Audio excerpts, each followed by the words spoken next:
یہ جو ہم ویڈیو آپ لوگ دیکھ رہے ہیں اس کا ٹاپک ہے 37 دنوں سے دہلی میں چلنے والا کسانوں کا تحریک۔ یہ مضمون ہے جو محمد حنیف خان اور جناب ایڈوکیٹ بمبئی ہائی کورٹ وسط اللہ خان نے لکھا ہے۔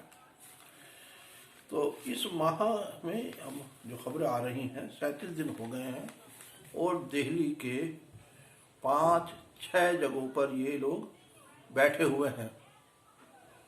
یہ لوگ کسان لوگ بیٹھے ہوئے ہیں۔ یہ سب آپ دیکھ ہی رہے ہیں روزانہ کی تصویروں میں کہ کہاں کہاں یہ لوگ بیٹھ رہے ہیں۔